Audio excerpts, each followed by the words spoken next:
విధేయత చూపుటకే పరిశుద్ధాత్మ దేవుని సహాయము నాకు దయచేయమని ప్రభువైన యేసు క్రీస్తు పేరట అడుగుచున్నాను తండ్రి. ఆమేన్. దయచేసి కూర్చోండి. It is something filled with figures of speech, లేక పోలికలతో చక్కగా వర్ణిస్తారు కవులు. తక్కువ మాటల్లో చాలా ఎక్కువ సమాచారం మనకిస్తారు. ప్రోజ్కు పోయిటరీకి చాలా తేడా ఉంది. బైబిల్ గ్రంథంలో ఈ పొయిటికల్ బుక్స్ అనేవి చాలా శ్రేష్టమైనవి. విశేషకరంగా ఒక చిన్న కీర్తనలో ఎన్ని సిద్ధాంతములతో కూడిన సంగతులు భక్తుడు తెలియపరుస్తాడో మనం గమనించాలి. ఎందుకంటే ఈ కీర్తన ఈ సంవత్సరం అంతా మనం చూస్తే it is not going to be filled with only one thing. సహజంగా మనము అన్ని హ్యాపీనెస్తో కూడి ఉంటే బాగుంటుంది. That's why we call a new year happy new year అంటాం. నో,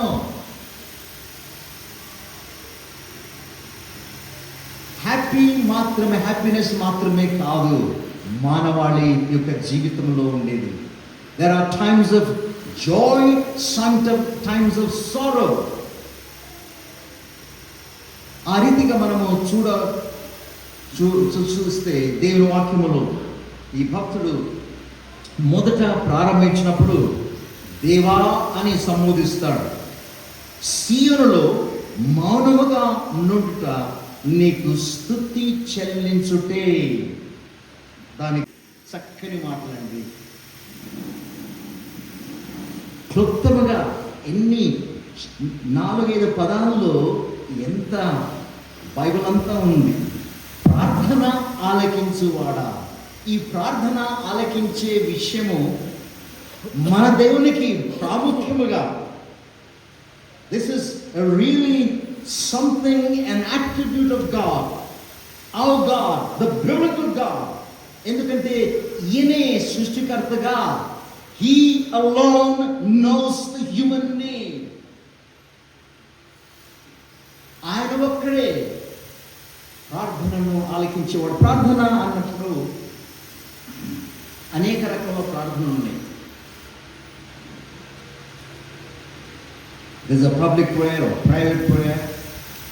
లేక పౌలు చక్కగా రాస్తుంటాడు ప్రార్థన విజ్ఞాపనలు, అలాగే ఇంగ్లీష్లో ప్రేయర్స్ ఆర్ పెటిషన్స్ అంటాము. ప్రేమలో నా నా నా అంటాము. నాకు ఇస్తే చాలు, నేను తింటే చాలు, అది నాది, అన్ని నా అంటాము. ఆ తర్వాత యవనస్తులుగా ఉన్నప్పుడు చిన్నపిల్లలకు, తమ్ముళ్ళకు, చెల్లెలకు ఇచ్చడం నేర్చుకుంటాము. తండ్రి దగ్గర నుంచి తీసుకొని we pass on. It's a kind of supplication time. But తండ్రుల స్థాయికి రావాలి విశ్వాసులు, తల్లుల స్థాయికి రావాలి విశ్వాసులు. ఏ స్థాయి? పిల్లలకి ఇచ్చే స్థాయి.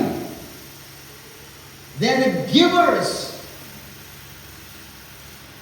That's what I call intercession. అనగా ఆ విజ్ఞాపన అనే మాట ఒక దుఃఖంతో కూడిందండి, ప్రయాసంతో కూడింది, కన్నీరుతో కూడింది. బట్ హీను ప్రేమించే ప్రార్థన. దేవుడు మనం ఏం చేయాలి? ద్వితీయోపదేశకాండం 6వ అధ్యాయంలో ఒక ప్రాముఖ్యమైన 4వ వచనము, ఇశ్రాయేలు వినుము, నీ దేవుడు యెహోవా అద్వితీయుడు దేవుడు అని పలుకుతాడు. అనగా ఆయన ఒక్కడే దేవుడు అని అర్థం. ఆ వచనము తర్వాత నీ దేవుడిని యెహోవా అని వచనం ఉందా? Thank you. Yes, thank you.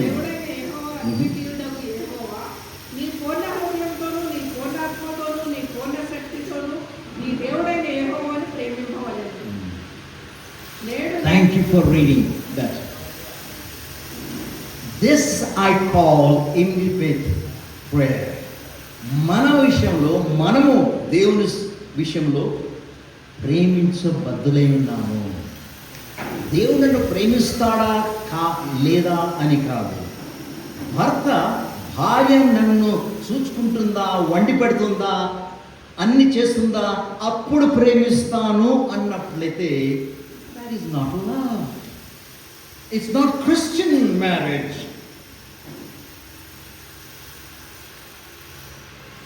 దేవుడు ప్రేమిస్తాడు, ఆయన గుణమే దేవుడు ప్రేమ అయి ఉన్నాడు అని చెప్పాలి.